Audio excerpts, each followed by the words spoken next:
بسم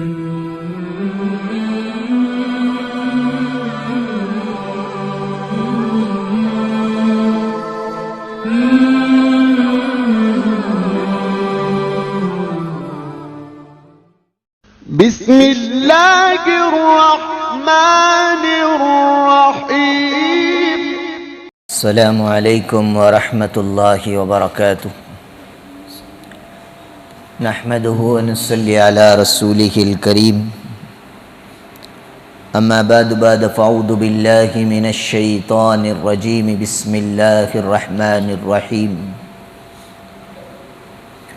یا ایہا الناس انا خلقناکم من ذکر وانثی وجعلناکم شعوبا وقبائل لتعارفوا ان اکرمکم عند اللہ اتقاکم۔ وقال النبی صلی اللہ علیہ وسلم لا فضل لعربی علی عجمی ولا لعجمی علی عربی ولا لأبيض على أسود ولا لأسود على أبيض كلكم سواء وكلكم بني آدم وآدم من تراب أو كما قال عليه الصلاة والتسليم۔ اللهم صل على محمد في أول وأوسط وآخر كلامنا صلى الله عليه وسلم۔ اللهم صل على محمد عدد ما في علم الله صلاة دائمة بدوام ملک اللہ۔ تمام تعریفیں اس پاک پروردگار عالم کے لیے جس نے ہمیں اکمال اور اتمام دین کے ساتھ آزاد بنا کر پیدا فرمایا۔ درود و سلام ہو آقا مدنی سرکار دو عالم حضرت محمد الرسول اللہ صلی اللہ علیہ وسلم کی ذات پر، جن کے ذریعے سے اللہ تبارک و تعالی نے رہتی دنیا تک کے احکامات ہمیں عنایت فرمایا۔ حضرات گرامی قدر و امت مسلمہ کے نوجوانوں، پچھلے ہفتے آپ حضرات کے سامنے یوم آزادی سے متعلق بات چھیڑی تھی۔ شریعت مطہرہ میں قرآن اور احادیث کی روشنی میں آپ حضرات کے سامنے یہ بات عرض کی تھی کہ اللہ تعالیٰ نے انسان کو آزاد پیدا کیا ہے، اور آزادی کے ساتھ رہنا یہ انسان کا حق ہے۔ یہاں آزادی سے کیا مراد ہے؟ کیا منمانی خواہشات پر زندگی گزارنے کا نام آزادی ہے؟ جیسا کہ یورپی ممالک کے اندر ایک سلوگن اٹھا تھا، ایک آواز اٹھی تھی آزادی نسواں کے نام پر۔ ہمارے بچپنے میں وہ نیا سلوگن تھا، نئی آواز تھی۔ حقوق نسواں کے نام پر جگہ جگہ پر اسلام کے خلاف پرچار کیا جا رہا تھا۔ اب وہ فتنہ اتنا سر چڑھ چکا ہے، ہمارا پڑوسی ملک جو ہندوستان سے کٹ کر الگ سے اسلام اور مسلمانوں کی بنیاد پر جو ملک بنایا گیا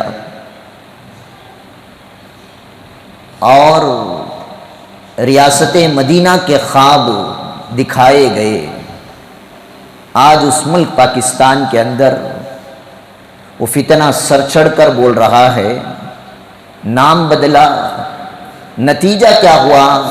آزادی نسوان جو شروع ہوا تھا، آج وہاں پر یہ سلوگن بنایا گیا کہ میرا جسم میری مرضی۔ عورتوں کا فتنہ ہے یہ، مردوں کا نہیں۔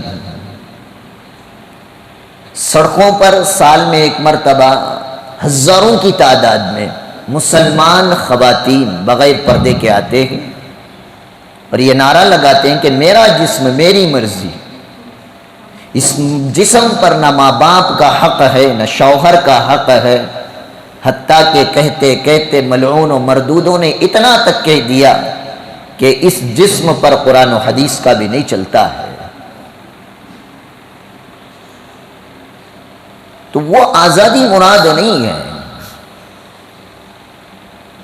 آزادی سے مراد یہ ہے کہ انسان اللہ کا غلام ہے، اللہ کے علاوہ کسی اور کا غلام نہیں ہو سکتا۔ اس اعتبار سے انسان کو اللہ نے آزاد پیدا کیا۔ اور میرے نبی کے دور میں غلاموں کے ساتھ کیا ہوتا تھا؟ قرآن کی 3 آیتیں میں نے پیش کی تھی اور ایک حدیث بھی بیان کی جس کو آج میں نے خطبے کے شروع میں بھی پڑھا۔ اسی سے مناسبت آج کا عنوان ہے۔ معلوم یہ ہو گیا کہ انسان کو اللہ نے آزادی کے ساتھ پیدا کیا، اس آزادی کے لیے جد و جہد کرنا، کوشش کرنا، یہ دینی فریضہ ہے، یہ دنیاوی معاملہ نہیں ہے۔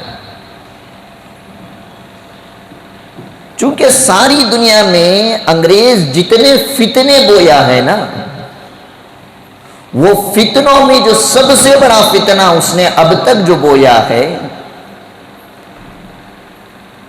جب انگریز کا ہمارے ملک میں تسلط ہوا تو اس نے یہ بیج بو دیا۔ وہ فتنہ کیا ہے کہ سیاست اور قیادت یہ دین کا حصہ نہیں ہے۔ اور میں آپ کی نالج کے لیے بتاتا چلوں، اس بار جو حج کا خطبہ مسجد نمرہ میں جنہوں نے دیا، اور مولانا کا نام ہے محمد بن عبد الکریم العیسیٰ، رابطے عالمی اسلامی کے یہ بڑے علماء میں سے ہیں، کیونکہ رابطہ عالمی اسلامیہ جو بنایا گیا یہ سعودی عرب کا بنایا ہوا ہے۔ اور پچھلے ہفتے میں نے آپ کے سامنے اشارتاً بیان کیا تھا کہ سعودی عرب آج تبدیلی کے دھانے پر کھڑا ہوا ہے۔ اس بار جنہوں نے حج کا خطبہ دیا محمد بن عبد الکریم العیسیٰ، تقریباً 2008 میں یہ وزیر قانون تھے۔ اس وقت سعودی عرب میں انہوں نے یہ قانون یہ لایا تھا کہ عورت کو وکیل بننے کا حق دیا جانا چاہیے۔ اب عورت کو ڈرائیونگ کا حق دیا جانا چاہیے، یہ بات اٹھی تو ہندوستان میں بھی شور و غل ہوا نہیں ہوا؟ لیکن اس سے پہلے، سب سے پہلے جو عرب کی سرزمین پر تبدیلی آئی، عورت کو وکالت کا حق دیا جائے۔ یہ بات نہ کسی کان نے سنا، نہ کسی اخبار میں آیا، نہ اس کے خلاف کسی عالم نے کوئی تحریر پیش کی۔ اتنا اندرونی اعتبار سے یہ قانون بنا دیا گیا کہ کانوں کان خبر نہیں ہوئی۔ اب نتیجہ کہاں تک پہنچا ہے؟ حرمین شریفین کی مسجد نبوی اور مسجد الحرام میں آپ کو لیڈیز پولیس نظر آئے گی، جو یہ کہہ کر لایا گیا کہ مستورات کی نگرانی کے لیے مستورات پولیس لائی جا رہی ہے۔ اس کے علاوہ بہت ساری تبدیلیاں ہیں۔ وہی محمد بن عیسیٰ، محمد بن عبد الکریم العیسیٰ، جنہوں نے اس بار حج کا خطبہ دیا، وہ سارے عالم کے اندر انسانیت، ہیومینٹی کی بنیاد پر کام کرنا چاہیے کر کر ایک آرگنائزیشن بنایا، اس کے بانی بنے، اس کے بڑے بنایا گیا، سربراہ بنایا گیا۔ وہ یہود جو آج تک مسجد اقصی اور بیت المقدس پر قبضہ کر کر 20 سال سے فلسطین کے نوجوان مسلمان مرد خواتین کے خون سے ہولیاں کھیلتے آ رہے ہیں، ان یہودیوں کو یہ کہا محمد بن عبد الکریم العیسیٰ نے کہ یہ اہل کتاب ہیں، اس رشتے سے مسلمان اور یہ بھائی بھائی ہیں۔ اور آج حجاز مقدس کے اندر جو فلسطین کی سرزمین پر اسرائیلی قبضے کے بعد اسرائیل نامی ایک ملک بنانے کے لیے جو جدوجہد اور کوششیں کی جا رہی تھی، اس کو مسلم دشمن ملکوں نے تو فوراً قبول کیا، جن میں سر فہرست فرانس تھا، اور آج اس ملک کو تسلیم کرنے کے لیے یونائٹڈ عرب امارات دبئی بھی آگے بڑھا، سعودی عربیہ بھی ہاتھ ملا چکا ہے، ملا کر یہ جتانا چاہتے ہیں کہ فلسطین کوئی ملک نہیں تھا، یہ پہلے سے اسرائیلیوں کی سرزمین ہے۔ تو کہنے کا مقصد یہ ہے، آج ساری دنیا کے اندر جو تبدیلی آ رہی ہے، ہر کوئی قرآن اور حدیث کا حوالہ لے کر تبدیلی لا رہا ہے۔ ایسے دور میں متنبع ہو کر انسان کو زندگی گزارنا چاہیے۔ ان تمام محمد بن عبد الکریم العیسیٰ کے سرزمین عرب کے فتنوں میں سے جو جدید اور نیا فتنہ ہے، وہ یہی فتنہ ہے جو آزادی سے پہلے اس ملک میں انگریز نے بویا تھا کہ دین اسلام سیاست کا حصہ نہیں، سیاست کا دین سے کوئی لینا دینا نہیں۔ جو سرزمین جس پر قرآن اللہ تعالیٰ نے اتارا، جس کو مرکز ہدایت و برکت قرار دیا گیا، جس روئے زمین پر ٹھہر کر میرے نبی صلی اللہ علیہ وسلم نے کوہ صفا کی پہاڑی سے قول لا الہ الا اللہ کی آوازیں بلند کی تھی، وہاں سے وہ ایمانی نور کا شمع نکلا اور ساری دنیا کے اندر لا الہ الا اللہ کی بنیاد پر جو دین اسلام پہنچا ہے۔ آج اس سرزمین پر انگریز کا فتنہ دین اسلام سیاست کا حصہ نہیں، سیاست کا دین اسلام سے کوئی تعلق نہیں کا بیج بو چکا، اور اسی بیج کے نتیجے میں آج حرم محترم کے اندر بھی اس کا کام چل رہا ہے۔ لیکن یہ عربوں کے لیے نیا فتنہ ہے، ہمیں ہندوستانیوں کے لیے نیا نہیں ہے۔ ورنہ جس وقت میں فارغ ہو کر 2008 میں نومبر 18 اس مسجد میں آیا تھا، آج سے تقریباً 13 سال پہلے، اس وقت یہاں کے لوگوں کی سوچ یہ تھی کہ دور حاضر پر خطاب نہ کیا جائے۔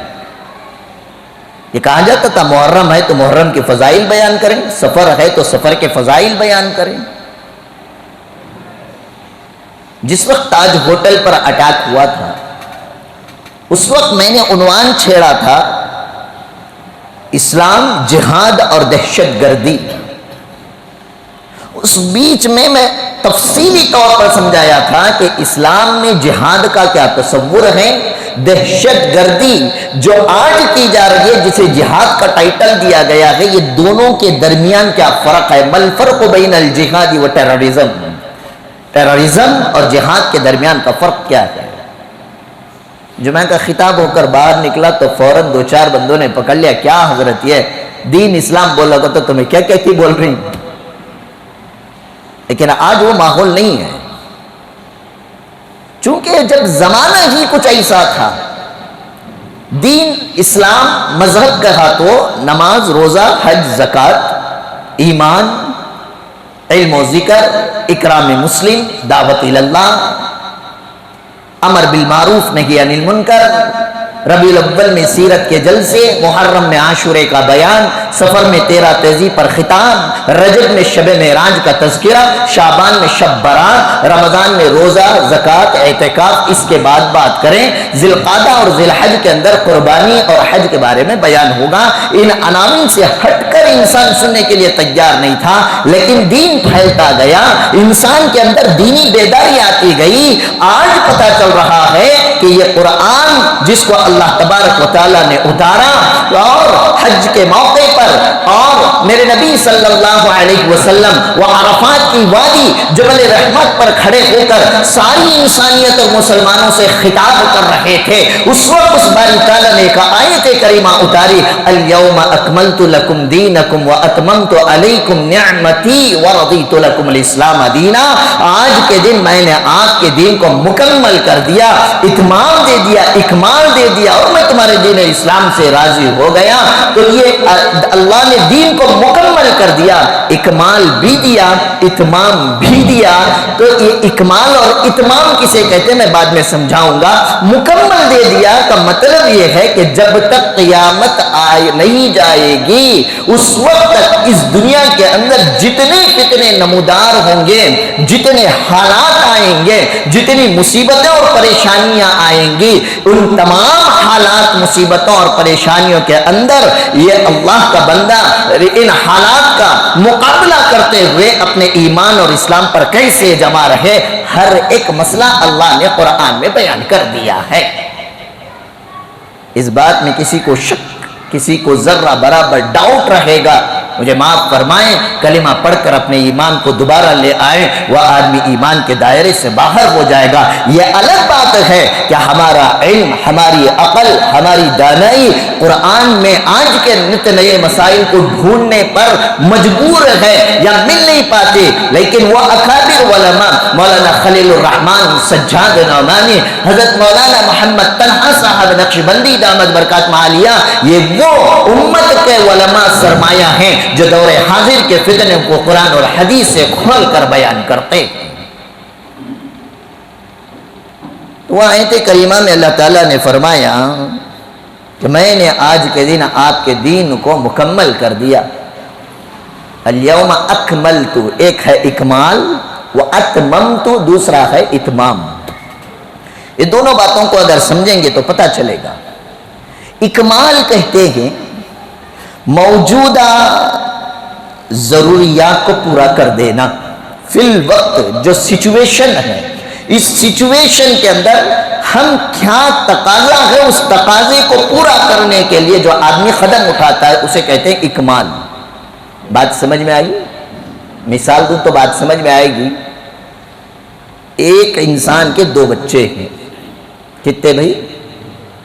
بولو ذرا، وچنا چل رہا ہے، وی ٹو آورس ٹو، ہم دو ہمارے دو کوئی نہ پہلوان سست ہو جاتا ہے۔ خیر عنوان بدل جائے گا، اس عنوان پہ نہیں جاؤں گا میں۔ اب وہ دو بچوں کی ضرورتیں کے لیے ماں باپ محنت کرتے ہیں، کماتے ہیں، پالتے ہیں، پوستے ہیں، ان کے دونوں کے رہنے کے لیے دو گھر بھی بنا دیتے، مکانات، شادی بیاہ بھی کرا دی۔ باپ سوچتا ہے لو جی میری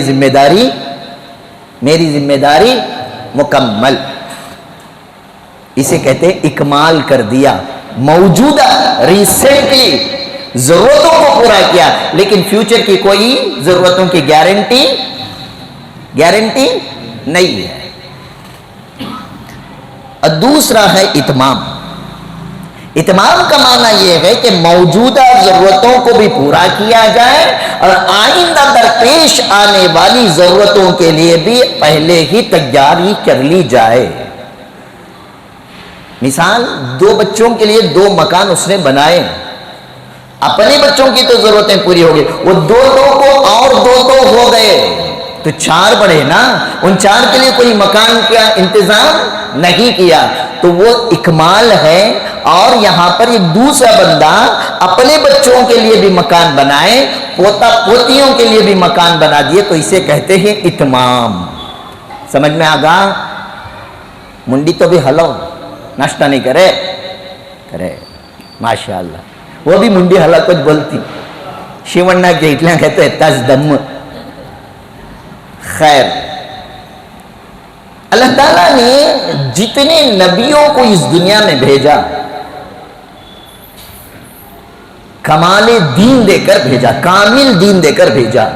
آدم علیہ السلام سے لے کر عیسیٰ علیہ السلام تک تقریباً 1,24,000 جو انبیاء آئے، یہ دین کمال دین اکمال دین لے کر آئے، اس وقت سچویشن کے لحاظ سے، ضروریات کے لحاظ سے جو دین کے مسائل تھے وہ دین فقط لے کر آئے، لیکن زمانہ جیسے جیسے آگے بڑھتا گیا، تقاضے بدلتے گئے، ضروریتیں بدلتی گئیں، تو اب وہ آگے حالات ایسے آ گئے کہ ان کی شریعت ان حالتوں کا تذکرہ یا ان کے لیے کوئی پلان یا ان کے لیے کوئی لائحہ عمل یا ان کے لیے کوئی دستور العمل نہ توریت میں پیش کیا گیا، نہ زبور میں پیش کیا گیا، نہ انجیل میں پیش کیا گیا، نہ صحف آدم اور صحف ابراہیم اور صحف شیس میں اور دیگر صحف آسمانی کتابوں میں پیش نہیں کیا گیا۔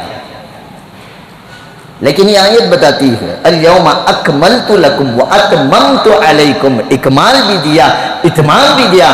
اور ان کو کیوں نہیں دیا؟ اس لیے کہ حالات جب بدل جاتے، سچویشنز بدل جاتی، ضروریات بدل جاتی، ماحول بدل جاتا، اللہ اس کے بعد ایک اور نبی کو بھیج دیتا، نئی شریعت کے ساتھ، نئی لا اینڈ آرڈر کے ساتھ، نئی آسمانی کتابوں کے ساتھ، نئے قوانین کے ساتھ وہ آتے، اس دور کے پھر موجودہ نئے مسائل کے ضروریات کو وہ پیش کرتے تھے۔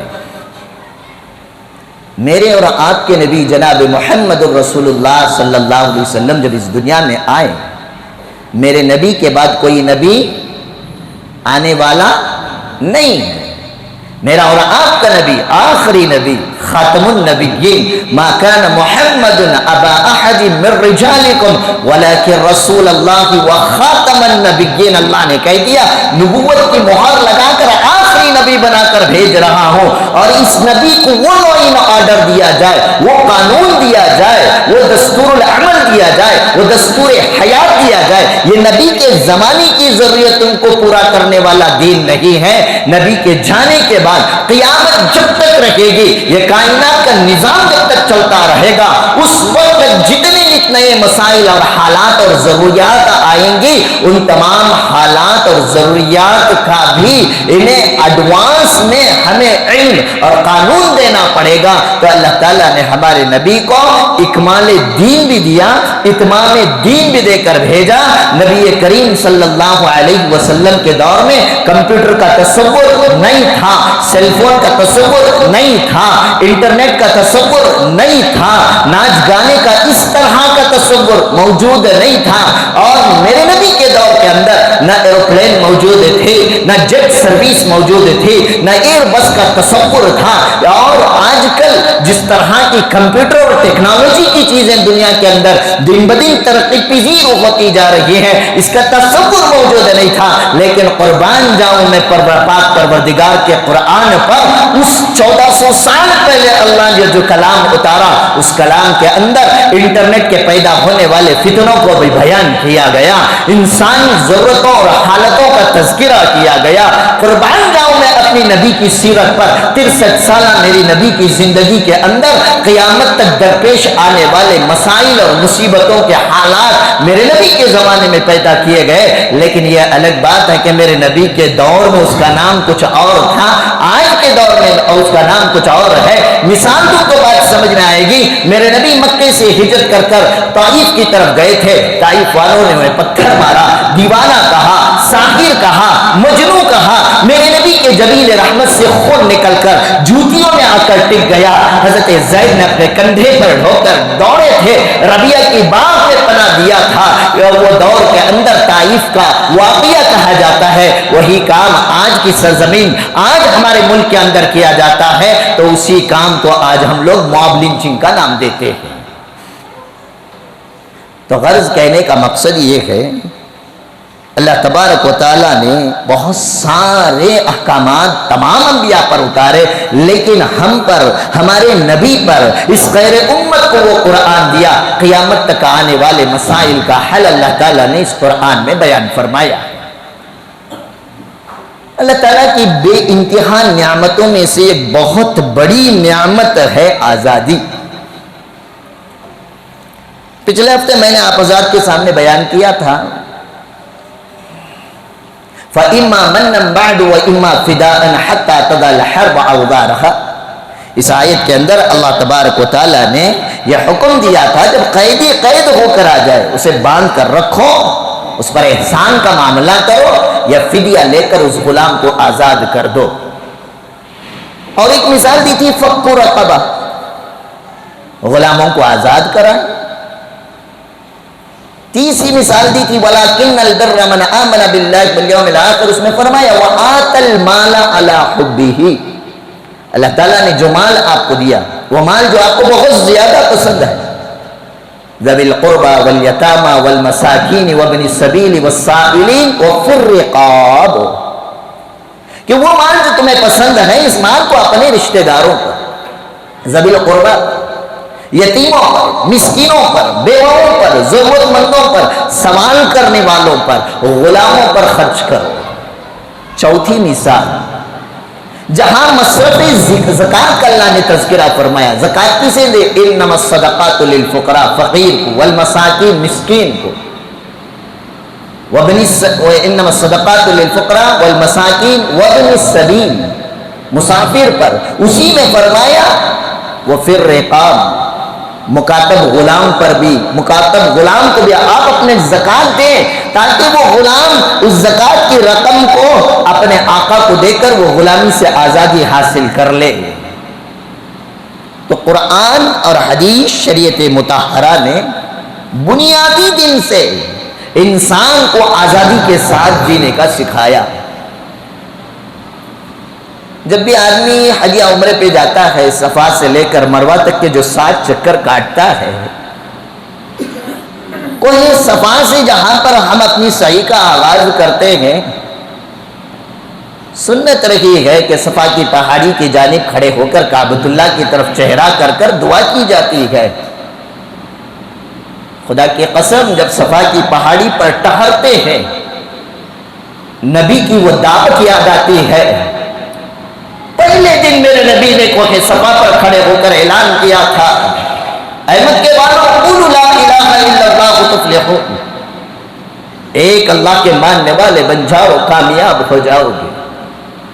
میرے نبی کی پہلی دعوت کائنات میں نماز کے بارے میں نہیں تھی، روزے، زکوٰۃ اور حج کے بارے میں نہیں تھی، لا الہ الا اللہ کی دعوت دی۔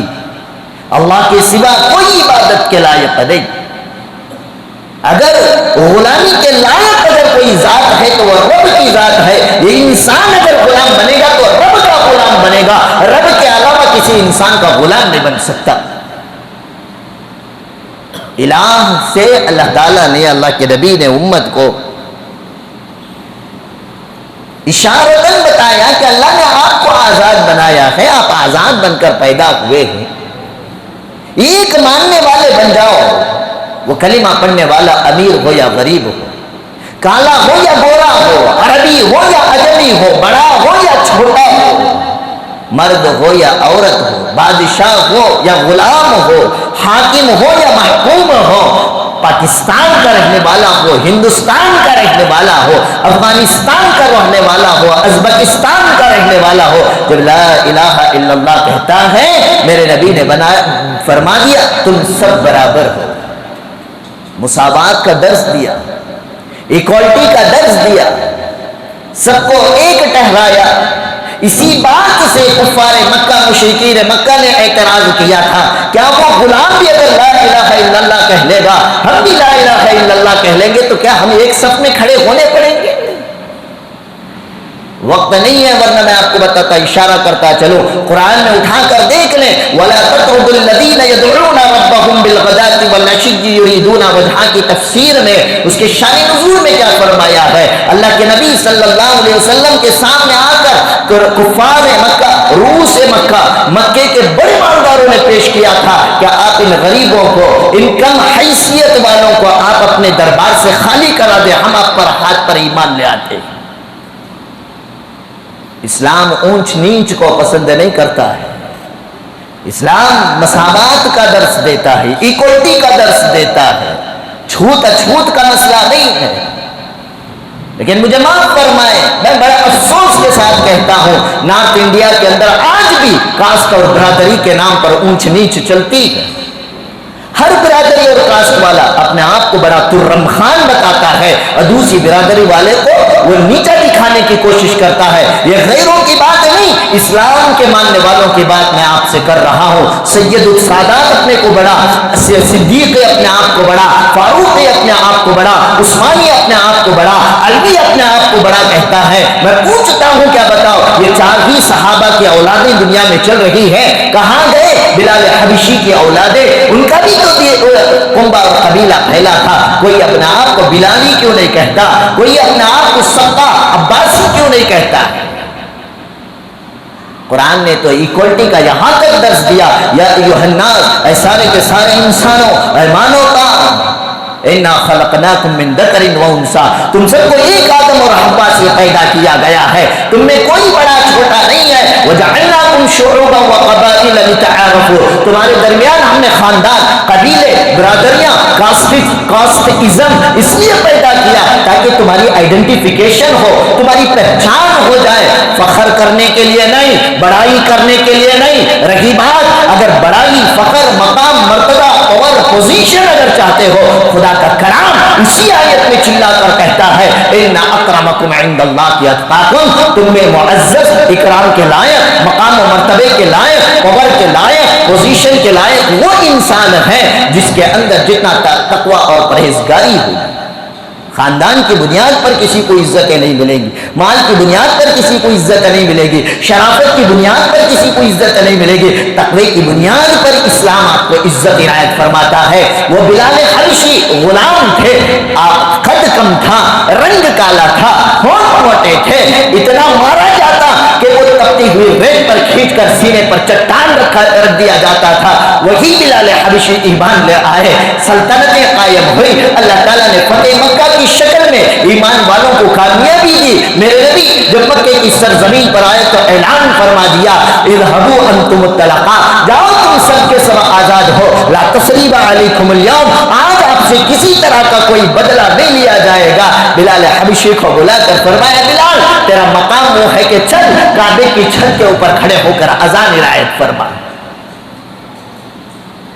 وہ غلام، وہ موٹے ہونٹوں والا جس کا رنگ سیاہ تھا، لیکن کلمے کی نسبت پر، ایمان کی نسبت پر مساوات، ایکوالٹی، مقام و مرتبہ صرف نہیں دیا، بلکہ میرے نبی نے صدیق اکبر کو کعبے کی چھت پر نہیں چڑھایا، عمر فاروق کو نہیں چڑھایا، عثمان و علی حیدر کرار کو نہیں چڑھایا، بلال حبشی کو چڑھا کر بتا دیا دیکھو اگر غلام بھی ایمان کے اندر داخل ہوتا ہے تو اس کا مقام کعبے کی چھت سے بھی اوپر ہو جاتا ہے.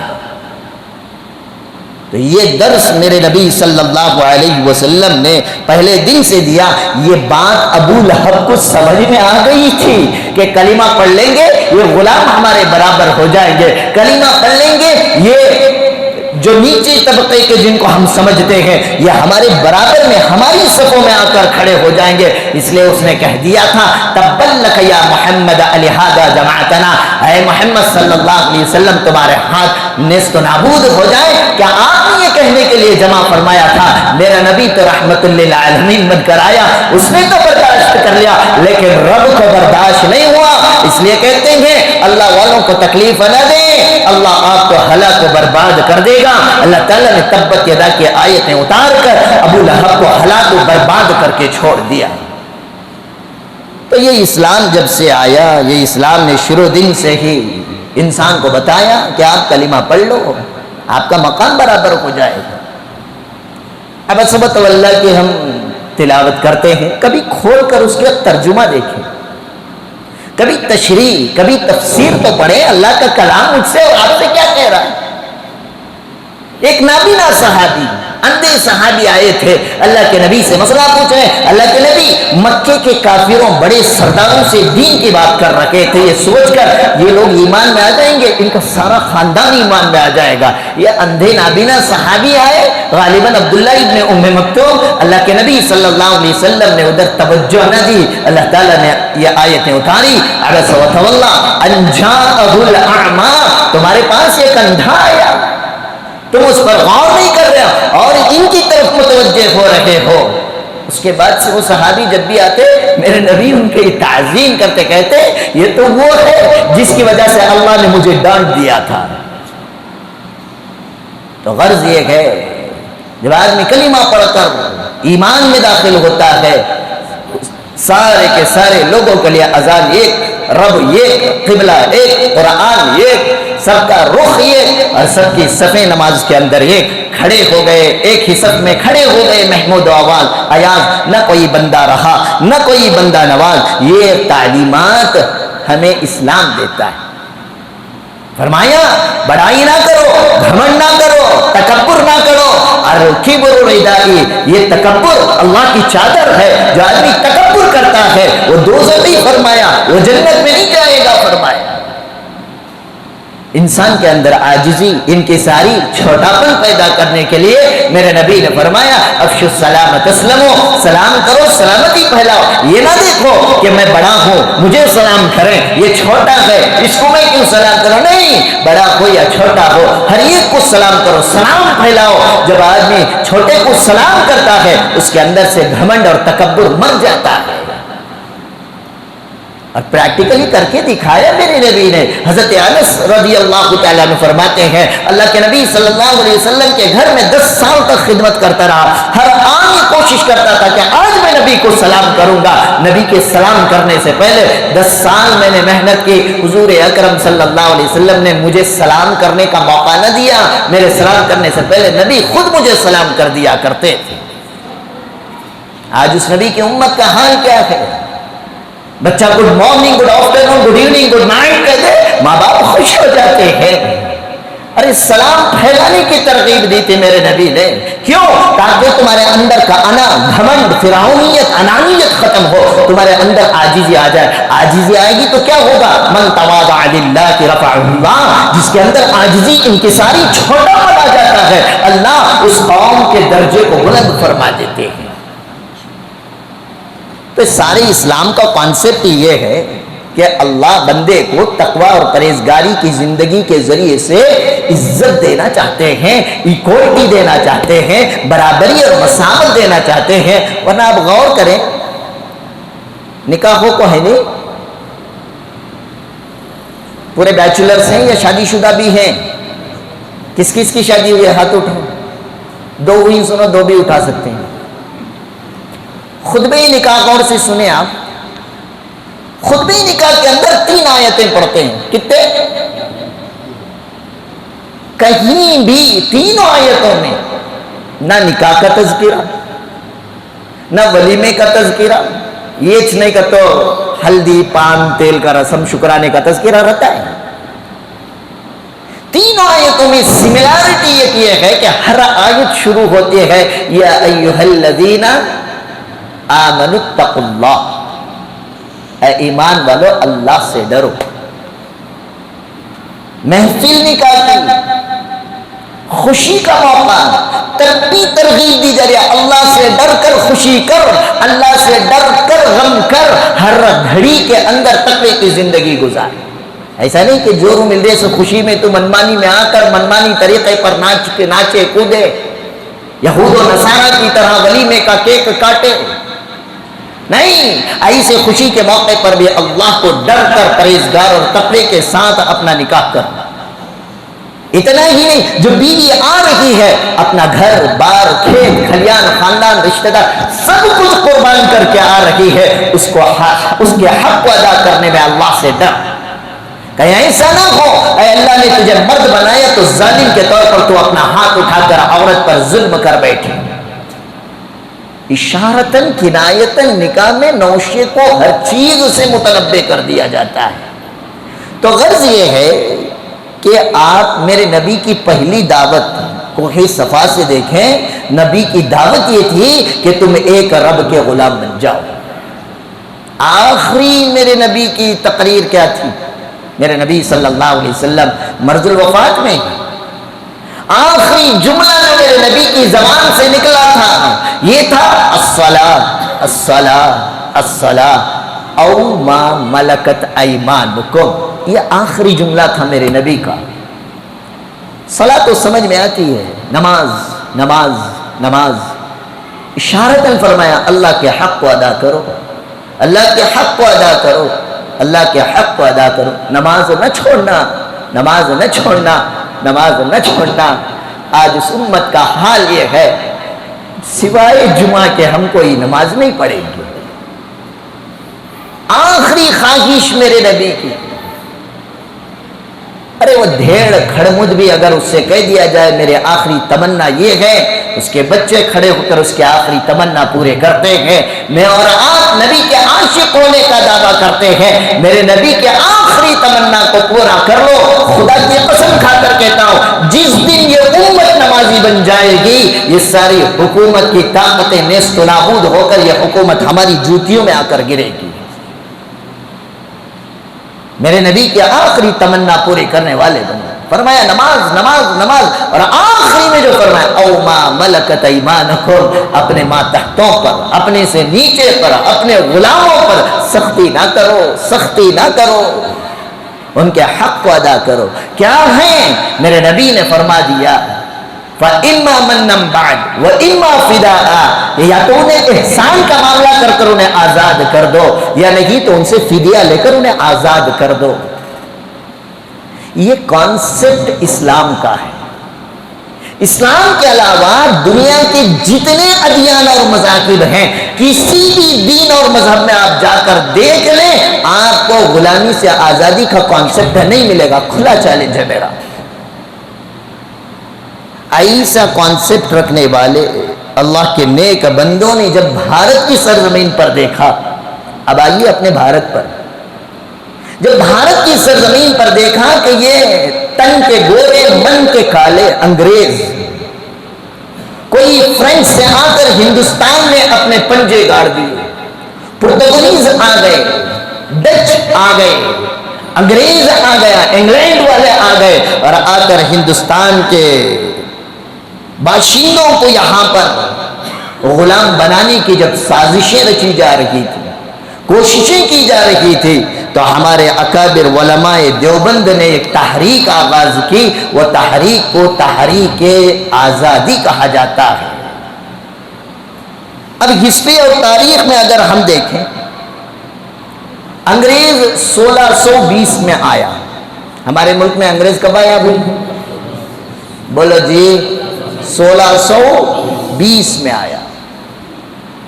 انگریز کے آنے سے پہلے ہندوستان کے اندر لودھی حکومت آ چکی تھی، تغلق کی حکومت آ چکی تھی. اتنا ہی نہیں، مغل امپائر موجود تھی، اسی کی حکمرانی چل رہی تھی. 1602 میں پہلی مرتبہ جو ہندوستان اور بھارت کے سرزمین پر انگریز قدم رکھا، 1602 میں آیا تھا. وہ سورت کی بندرگاہ سے ہندوستان میں آیا. آ کر دیکھا یہاں کا ریشم بہت اچھا ہے، ہندوستان کے مسالے بڑے اچھے ہیں. تو اب اس نے یہاں سے ریشم اور مسالے خرید کر دوسرے ملکوں کو لے جا کر تجارت کرتے، بیچتے، اچھے خاصے منافع حاصل ہوتا. کیونکہ پوری دھرتی پر تمام ملکوں میں اگر بھارت کو دیکھا جائے، سب سے زیادہ ایگریکلچر لینڈ آپ کو ہمارا بھارت ہی ملے گا. اور اتنا تھا اس وقت، اتنی پیداوار تھی، اسی پیداوار کی بنیاد پر ہندوستان کو سونے کی چڑیا کا خطاب دیا گیا تھا. اور یہ بھارت کی سرزمین فقط ایسی ہے جہاں پر ہر طرح کا اناج اور غلہ ہی نہیں، کانیں کھلتی ہیں، خزانے ملتے ہیں. گولڈ کی کان آپ کو KGF کولار گولڈ فیلڈ آپ کو ملے گی، سلور کی فیلڈ آپ کو ملے گی، کیمیا کی فیلڈ آپ کو ملے گی. ہر طرح کی چیزیں اللہ تعالیٰ نے انسانی ضروریات کے لیے جو تھی اللہ تعالیٰ نے ہمارے ملک عزیز کو دیا. اب وہ جو 1602 میں جو انگریز آیا تھا، اس نے ریشم اور مسالے سے اپنا تجارت، امپورٹ ایکسپورٹ کا بزنس شروع کیا. کرتے کرتے اب اسے معلوم ہوئی کہ ان چیزوں کو جہاں ہندوستان میں کوڑیوں کے دام میں بیچ دیا جاتا ہے، اس کی ڈیمانڈ تو سارے ملکوں میں زیادہ سے زیادہ پائی جا رہی ہے. ہمیں اپنی تجارت کو بڑھانا چاہیے. تجارت کو بڑھانے کے لیے انہیں ایک کمپنی بنانی تھی. کیا بنانی تھی بھائی؟ برانڈ بنانا بولتے نا آج کل. اب وہ کمپنی کے لیے زمین کی ضرورت تھی. اچھی زمین اگر پوچھیں گے ہندوستانی دیں گے نہیں، سڑی ہوئی ایسی ویسی جس کو بھارت کے لوگ استعمال نہیں کر رہے ہیں وہاں کی سرزمین لی جائے. تو لہٰذا کیلیکٹ کی سرزمین کو 30,000 پاؤنڈ میں سب سے پہلے خریدا گیا. خرید کر وہاں پر ایک کمپنی قائم کی گئی. اس کمپنی کو نام دیا گیا ایسٹ انڈیا کمپنی. اب وہ اپنا تجارت شروع کی تو لہٰذا اب اپنی تجارت کرتے کرتے وہ سارے ملک کے اندر اپنا ریشم اور مسالہ اور دیگر باہر ملکوں سے لائی ہوئی چیزیں بیچنے لگی. اس وقت ہندوستان میں اورنگزیب عالمگیر رحمت اللہ علیہ کی حکومت. ادھر کاروبار شروع ہوا ساؤتھ میں، نارتھ میں مغل امپائر کی حکومت، اورنگزیب عالمگیر رحمت اللہ علیہ کی حکومت چل رہی تھی. اسی دور میں حضرت شاہ ولی اللہ محدث دہلوی رحمت اللہ علیہ 1702 میں پیدا ہوئے. نام کیا ہے؟ شاہ ولی اللہ محدث دہلوی. یہ نام یاد رکھے اسی لیے کہ انہی شاہ ولی اللہ محدث دہلوی رحمت اللہ علیہ کے ذریعے سے مدینہ سے حدیث کا علم ہندوستان یہ سب سے پہلے لائے تھے. حضرت شاہ ولی اللہ محدث دہلوی رحمت اللہ علیہ نے اپنی زندگی کے اندر ایک کے بعد ایک 10 مغل بادشاہوں کی حکومتیں دیکھی.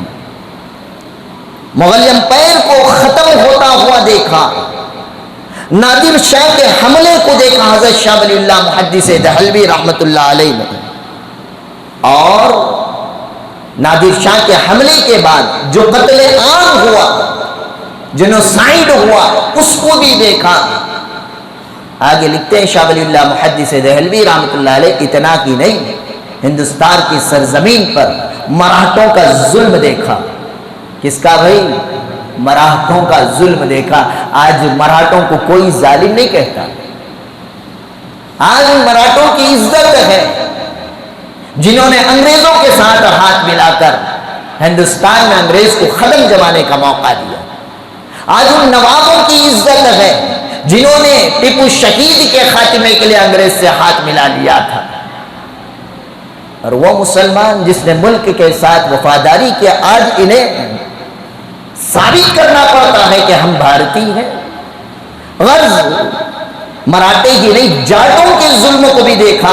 دیکھنے کے بعد حضرت شاہ ولی اللہ محدث دہلوی رحمت اللہ علیہ نے اس دن اس وقت افغانستان میں احمد شاہ ابدالی کی حکومت چل رہی تھی تو فارسی زبان میں خط لکھا حضرت شاہ ولی اللہ محدث دہلوی نے احمد شاہ ابدالی کو کہ آپ ہم پر ترس کھائیں، ہندوستان میں موجود انسانوں پر کہیں مراٹھے ظلم کر رہے ہیں، کہیں جاٹ ظلم کر رہے ہیں، اور اکنامی کے اعتبار سے انگریز بھارت کے واسیوں کو کھوکھلا کر چکا ہے. اب ہمارے میں برداشت کی طاقت نہیں ہے، آپ حملہ کریں. لہٰذا احمد شاہ ابدالی بھارت پر اس نے چڑھائی کی، 1761 میں چڑھائی کی اور مراٹھوں کے ساتھ جنگ ہوئی، اور اسی کو پانی پت کی جنگ کہا جاتا ہے. مراٹھے شکست ہوئے، احمد شاہ ابدالی ہندوستان میں قدم رکھ چکا تھا.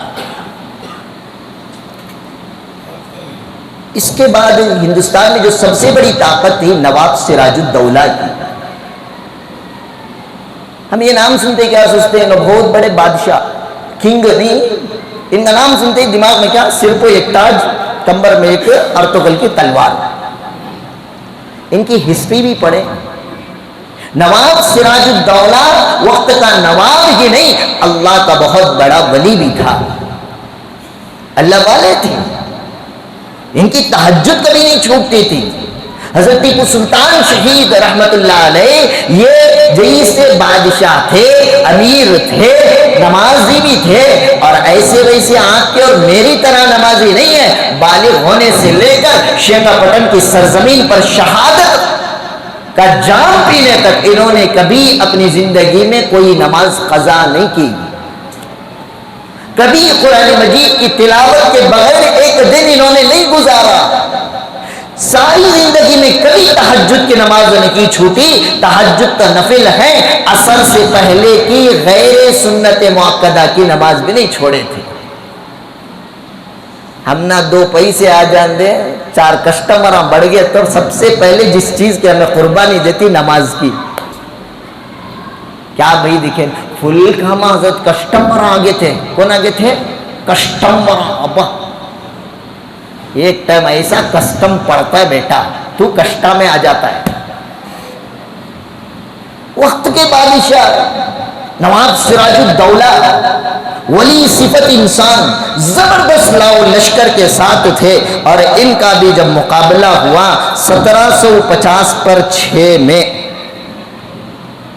ان کا مقابلہ ہوا سکھوں کے ساتھ. سکھوں نے غداری کی تھی اور یہ بھی پلاسی کی جنگ میں شہید ہو گئے. اتنا کی نہیں، سید احمد شاہ شہید رحمۃ اللہ علیہ، شاہ اسماعیل شہید رحمۃ اللہ علیہ بالاکوٹ کے علاقوں میں سکھوں کے خلاف جہاد کرتے ہوئے یہ اکابر علماء نے بھی 1757 میں شہید ہو گئے. یہ سب کسی بھی اسکول کی کتاب میں ہمیں آج تک پڑھے گی، لیکن ہنٹر کی کتاب اٹھا کر آپ پڑھ لیں. یہ ہسٹری جو لکھی ہے مسلمانوں کی لکھی ہوئی نہیں ہے، انگریزوں کی لکھی ہوئی تاریخ، جس کو آج ہماری بھارت کے واسی اس کو چھپانا چاہتے ہیں. 1799 میں 1799 کے اندر ٹیپو شہید رحمت اللہ کے علیہ اس ملک کی آزادی کے لیے جب شہید ہوئے تھے، ان کی شہادت کے بعد انگریز نے ان کے سینے پر قدم رکھ کر کہا تھا کہ آج سے ہندوستان ہمارا ہو گیا ہے. جب تک ٹیپو شہید زندہ تھا کسی انگریز کی ہمت نہیں ہوتی تھی کہ ہندوستان اور بھارت کو اپنا وطن کہا جائے. کیوں؟ یہ تھے بھارت کو بچانے کے لیے، یہ تھے ہندوستان کی حفاظت کرنے والے. اور آج انہی کے چیپٹر اور لیسن کو ہمارے سلیبس کی کتابوں سے، ہماری اسکول کے سلیبس سے ختم کر کر یہ بتانا چاہتے ہیں ٹیپو سلطان شہید رحمت اللہ علیہ وہ دیش کے وفادار نہیں بلکہ دیش کے غدار ہے کا نعرہ لگایا جاتا. اس کے بعد اودھ کا حاکم واجد علی شاہ بھی گرفتار ہو گیا. اسی درمیان میں جھانسی کی رانی کو بھی سودے کے لیے بلایا گیا، لیکن وہ تھی تو خاتون، لیکن ہندوستان کے سامنے اس نے بھی جان شہادت نوش کیا. 1803 میں لال قلعے پر انگریزوں کا قبضہ ہوا. یہی ٹیم 3 میں انگریزوں کا قبضہ ہوا. شاہ عالم بادشاہ کی حکومت ختم ہوئی. ایسٹ انڈیا کمپنی نے نعرہ لگایا خلق خدا کی، ملک حاکم وقت کا، حکم کمپنی بہادر کی. جب یہ سب باتیں چلی تو یہ مسلمان جن کو یہ سارے آزادی کا سبق دیا گیا، جس کو میں نے شروع میں بیان کیا گیا، اور اس میں بھی حضرت شاہ ولی اللہ محدث دہلوی رحمت اللہ علیہ جنہوں نے ایک کے بعد دیگر 10 بادشاہوں کے حکومتیں ختم ہوتی ہوئی دیکھی، نادر شاہ کے حملے کو دیکھا، مراٹھوں اور جاٹوں کے مظالم اور قتل عام کو دیکھا تھا، انہی کے بیٹے تھے حضرت شاہ عبدالعزیز دہلوی رحمت اللہ علیہ. انہوں نے 1803 میں فتویٰ دیا کہ ہندوستان کے مسلمانوں پر جہاد فرض ہو چکا ہے. یہ جہاد کا اعلان ہونے کے بعد مسلمانوں میں بالخصوص سید احمد شاہ اسماعیل شہید، مولانا عبدالحی رحمت اللہ علیہ جیسے اکابر علماء نے جہاد کا جھنڈا لیا اور سارے ہندوستان کے اندر پھیل گئے. 1830 پر 1 میں یہ سید احمد شہید رحمت اللہ علیہ، شاہ اسماعیل شہید رحمت اللہ علیہ، مولانا عبدالحی صاحب رحمت اللہ علیہ نے سکھوں کی غداری کی وجہ سے رنجیت سنگھ کے ہاتھوں یہ لوگ بھی شہید ہو گئے. اتنا کی نہیں، 1857 میں ایسٹ انڈیا کمپنی نے سارے کے سارے بھارت کو 4.25 کروڑ روپے میں برطانیہ کی حکومت ملکہ وکٹوریہ کو بیچ دیا. اب جب بیچ دیا 1858 کے اندر مولانا کفایت علی صاحب رحمۃ اللہ علیہ، عنایت علی صاحب رحمۃ اللہ علیہ، نور اللہ صاحب رحمۃ اللہ علیہ، مولانا مقصود علی صاحب رحمۃ اللہ علیہ، یہ علماء کھڑے ہوئے 27 سال تک 27 ایئرز تک انہوں نے جہاد کیا ہندوستان کی سرزمین پر. یہ 27 سال کے عرصے میں 70 مرتبہ انہوں نے انگریزوں کے خلاف جنگ لڑی. کتنے بار بھائی؟ 70. کب تو بھی ان کا نام سنی؟ کوسی تو بھی ترنگے کے نیچے ان کی فوٹو دیکھی. ایک نیتا تو بھی ان کا نام لیا. انہوں کیا لیتے؟ ہمیں لی. ہم نہ معلوم ہسٹری، کچھ نہیں معلوم. ناشتے میں پوچھو پایا روٹی ہونا، دوپہر میں کڑک بریانی، شام میں کیا دیے تو بھی چلتا نہیں کہ تو ہمیں چنکھا کو کھا لے کا جاتی 3 ٹائم کھا لے کو مستنڈے کے سکا سو کو اڑ گا اس کی ضرورت پوری ہوگی کہ تو انہیں سوچتا میں بہتر انسان، نہ امت کی فکر، نہ قوم کی فکر، نہ ملک کی فکر. جب تک ان کی فکریں نہیں کریں گے آپ کا بھی تحفظ نہیں ہوگا. اسلام اسی لیے پہلے دن سے دیا تھا کہ ایمان والا آزاد بنا کر اللہ نے پیدا کیا ہے. آزادی کے ساتھ صرف رب کی غلامی کرو، رب کے علاوہ کسی کی غلامی نہ کرو. یہ بات جب انہوں نے سمجھا تو یہ سارے کے سارے اکابر علماء کھڑے ہوئے گئے. 1850 میں 30,000 مسلمانوں کی فوج بنی. کتنے ہزار بھی؟ 30,000 مسلمان، صرف مسلمان. کیوں؟ اسلام میں کانسیپٹ تھا نا آزادی کا. تو یہ 30,000 کھڑے ہوئے. اس کے بعد حضرت شاہ عبدالعزیز دہلوی رحمۃ اللہ علیہ کے فتوے کو بیس بنا کر ان علماء نے محنتیں کی تو 1850 پر 7 میں 60,000 مسلمانوں کی فوج بنی. 60,000 مسلمان 1850 پر 7 میں. ہندوستان کی تاریخ میں آپ نے ایک جنگ کا نام سنا ہوگا جسے شاملی کی جنگ کہی جاتی ہے. اس شاملی کے میدان میں آج بھی جا کر دیکھ لیں آپ کو ان اکابر کا ایک روحانی اعتبار سے احساس ہو. اور اس شاملی کے میدان میں شہید ہونے والے 100% مسلمان تھے، کوئی غیر نہیں تھا. اتنا ہی نہیں، سارے اس جنگ آزادی کے جد و جہد میں 2,50,000 علماء اور مسلمان شہید ہوئے. 2,50,000 علماء کی تاریخ کو جب آپ دیکھیں گے، دہلی سے لے کر کابل تک اور دہلی سے لے کر میرٹھ تک جتنے درخت ہیں ہر درخت پر حضرات علماء اکرام کو پھانسی کے پھندے پر لٹکایا گیا. ایک دن میں 50 پر 5,000 علماء کو سولی پر چڑھایا گیا. ایک دن میں 50 پر 5,000 علماء کو شہید کیا گیا، پھانسی کے پھندے پر چڑھایا گیا. آپ کی تاریخ کے لیے بتا دوں، اتر پردیش کے اندر ایک ضلع ہے سنبھل. پرانی ہسٹری سنی ہوگی، وہاں پہ ڈاکو زیادہ رہتے تھے. سنبھل کے اندر ایک قبرستان ہے، گل شہید قبرستان. میں گیا ہوں. گل کہتے ہیں فارسی میں مٹی کو، یعنی شہیدوں کی مٹی کا قبرستان. اس تاریخ کو جب ہم نے پڑھا تو پتا چلا مچو خان نامی ایک آدمی تھا جو انگریز کے خلاف نوجوان بڑی بہادری کے ساتھ کام کر رہا تھا. جو آج دیش کے وفادار کہتے ہیں نا چڈھی والے، انہوں نے مچو خان کی انہوں نے مخبری کر دی تھی. تو انگریز نے مچو خان کو پکڑ کر جہاں پر دل شہید قبرستان ہے وہاں پر گولی مار کر انہیں شہید کر دیا اور اس کی قبر بنا دی گئی. اس کے بعد پورے سنبھل کے علاقے جتنے لوگ مسلمان تھے یہ سارے تحریک آزادی سے جڑے ہوئے ہیں.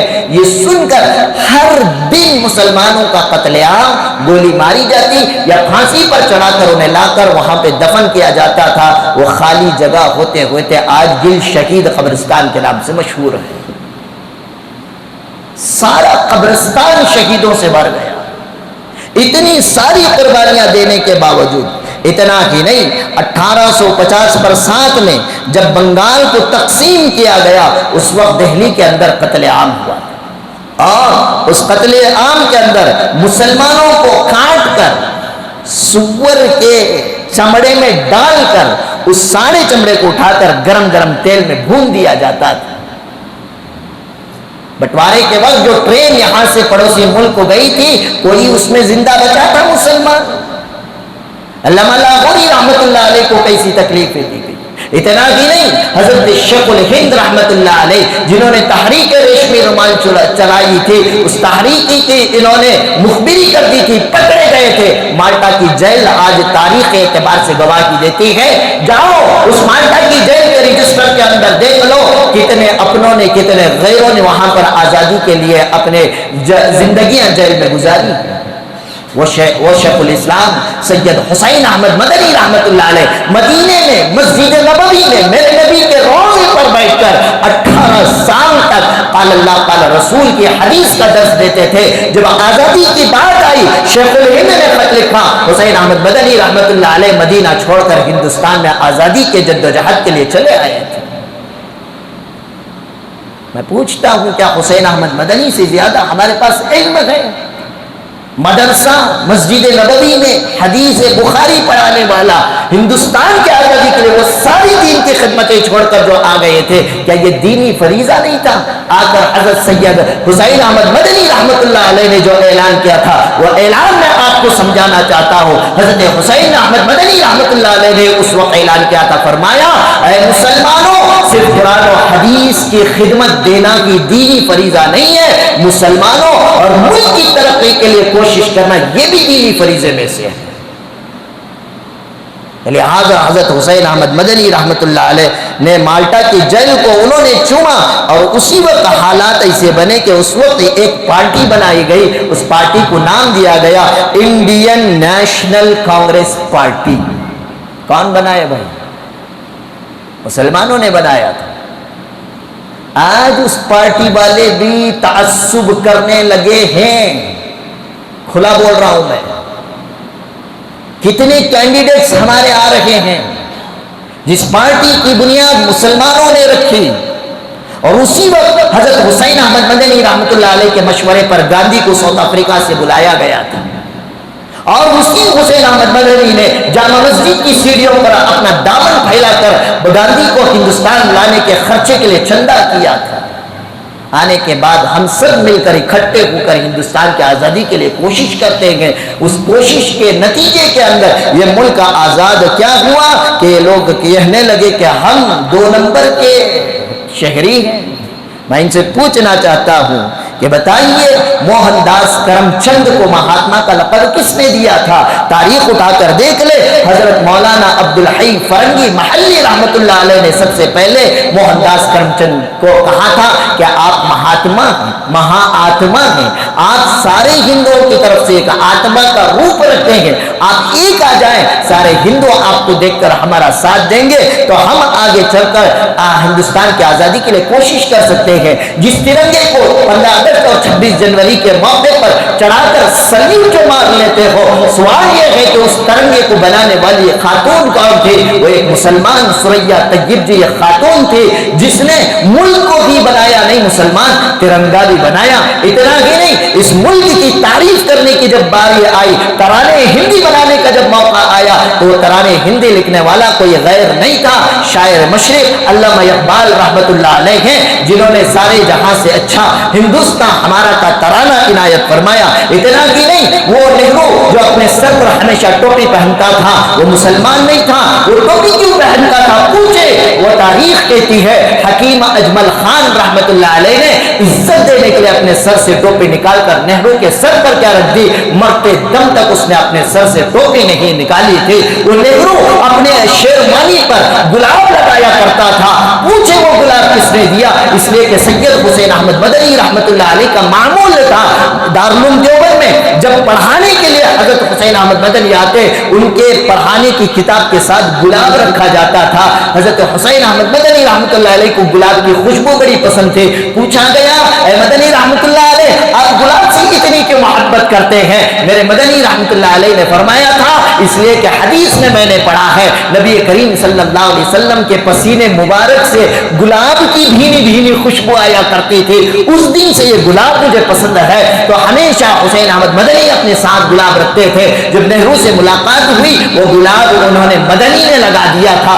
مرتے دم تک اس نے اپنے شیروانی سے گلاب کو جانے نہیں دیا۔ یہ ساری چیزیں دینے والے ہم تھے، قطب مینار ہم نے دیا، لال قلعہ ہم نے دیا، تاج محل ہم نے دیا، فتح پور سیکری ہم نے دیا، چار مینار ہم نے دیا، سرنگا پٹل ہم نے دیا، ساری حکومتیں ہم نے دی، ترنگا ہم نے دیا، ترانہ ہم نے دیا، مہاتما کا لقب ہم نے دیا۔ اس کے باوجود ہم سے پوچھتا ہے کہ آپ کون ہیں، اور کہا جاتا ہے کہ ہم 2 نمبر کے شہری ہیں۔ آپ کی نالج کے لیے بتا دوں کہ 15 اگست کے موقع پر لال قلعے کے پاس سے ہمارا دیش کا پردھان منتری کہ عورتوں کی عزت اور ناموس کے حفاظت کی باتیں کر رہا تھا، لال قلعے سے وہ دنیا کو اور بھارتیوں کو یہ سندیش دے رہا تھا بیٹی پڑھاؤ بیٹی بچاؤ، عورتوں کا سمان کرو۔ لیکن اسی دن ہندوستان کی تاریخ میں ایک ایسا فیصلہ گودرا کے ہائی کورٹ سے ہوا کہ اس فیصلے پر عمل کیا جا رہا تھا، شاید کسی کو اس کے بارے میں معلوم ہوگا۔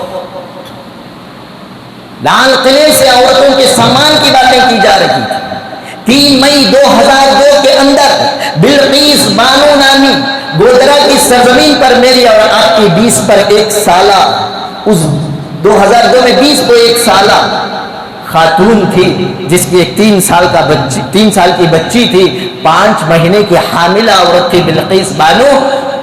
گودرا کے فسادات شروع ہوئے تھے. بلقیس کے گھر میں 11 آدمی داخل ہوتے گئے. اس کی گود سے 3 سال کی بچی کو اٹھا کر زمین پر پٹخ مارا، اتنا زور سے مارا کہ بچی کا ماتھا پھٹا، خون نکلا، اسی جگہ پر وہ شہید ہو گئی. 5 مہینے کی حاملہ کے ساتھ 11 لوگوں نے ریپ کیا. اللہ کی حکمت و مصلحت کہ وہ جان سے نہیں گئی، بچ گئی. اسی گھر کے 7 لوگوں کا قتل عام ہوا.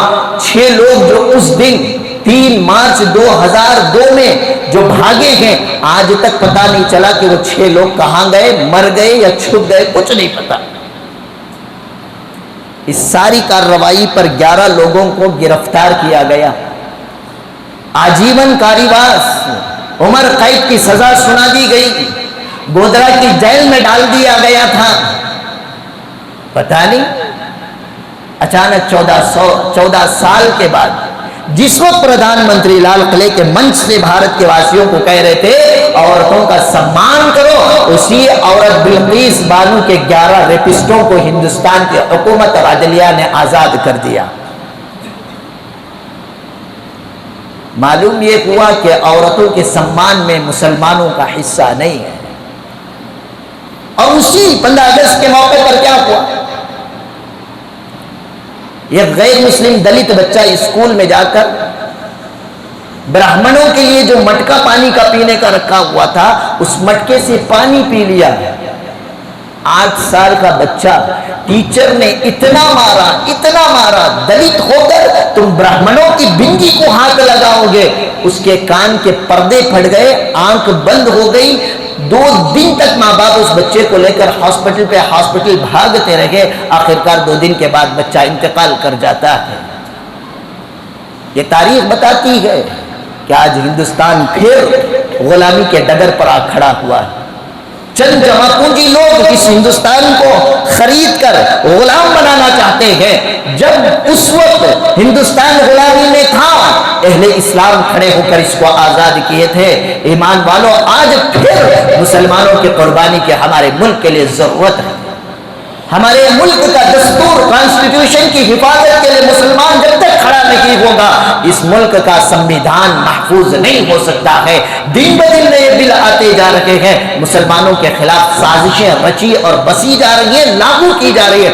ایسے موقع پر ہم اپنے آپسی اختلافات کو چھوڑیں. 30 کو 3 گلیاں کے اندر 30 کو 3 پارٹیاں ہمارے، چھوڑیں اپنے آپسی اختلافات، اپنے آپس کی دشمنیاں. یہ چھوڑ کر جب ایک یونٹی کے ساتھ مسلمان متحد ہو کر کھڑا ہوگا، تبھی ہم اپنی اور اپنے ملک کی حفاظت کے لیے کچھ کر سکتے ہیں. ورنہ آپ کو میں بتاتا ہوں، جغرافیائی اعتبار سے ہمارے محلے کو دیکھ لیں، 3 طرف کون گھرے ہوئے ہیں؟ سامنے تو میسور روڈ ہے، ادھر کس کا محلہ ہے، ادھر کس کا محلہ ہے، ادھر کس کا محلہ ہے. 3 طرف سے دشمن طاق میں ہے، اور ہم آپس میں لڑتے رہیں، ہم آپس میں ایک دوسرے کا گریبان پھاڑتے رہیں. عہدوں کی قربانی ہے، بڑا بننا نہیں ہے، چھوٹے بن کر زندگی گزارے، اللہ کامیابی دے گا. لیکن اتحاد کے ساتھ، اتفاق کے ساتھ، محبت کے ساتھ، بھائی چارگی کے ساتھ جب کھڑے ہوں گے ہم، خدا کی قسم 3 طرف سے بھی آ جائیں، ان کے اس میں اتنا دم نہیں ہے کہ ہمارا بال بھی بانکا کر سکیں. لیکن ضرورت ہے ہماری اتحاد کی، اتفاق کی، کچھ کنٹریبیوشن کرنے کی، کچھ ملک کے تحفظ کے لیے کھڑے ہونے کی. اور اس کے لیے ضرورت ہے ایجوکیشن کی. ہم اپنے بچوں کو خوب پڑھائیں، آپس میں اتحاد و اتفاق کے ساتھ رہے. انشاءاللہ اللہ وہی کامیابی ہمیں دوبارہ دے گا جو کامیابی ہمارے اکابر و اسلاف کو دیا تھا. کریں گے سب انشاءاللہ. کیا کریں گے؟ ہوگا. ہمارا حال کیا کا تو مسجد کو آتے ہی ذرا جنے پینٹاں چڑھاتے ہیں. نہیں، نماز پڑھ جاتے وقت کیا کرتے ہیں؟ کھول جھٹک کو چلی آتی. مسجد کی دھول بھی نہیں رہنا میری پینٹ میں. بھائی 24 گھنٹے ٹخنوں کے اوپر پہننے کا حکم ہے. آئے تو چلو چڑھاری, جاتے وقت جیسے جھٹک کو جاتی ہیں, آتے وقت آتی ہیں کیا کی دیکھیں گے آج مولانا کیا بولتی. جاتے وقت کانا جھٹک کو چلی آتی, ایک کان سے سننا ایک کان سے چھوڑنا. پھر کیا جی کرتی, کوئی جواب نہیں. کتنے بار کتنے دن کتنے سالہ سے نہیں سنے. نماز ہم پر کیا ہے بھائی, فرض کی واجب کی سنت. کتنے وقت, 5 وقت پڑھ رہی ہمیں. پہلی چیز ہی چھو اللہ کو قریب بنانا, تو اللہ کے قریب ہمیں یہ قدم دے. تو حدیث میں آتا نہیں, ایک قدم آؤ میں 2 قدم, چل کر آؤ تو میں دوڑ کر. پہلے قدم تو بڑھاؤ.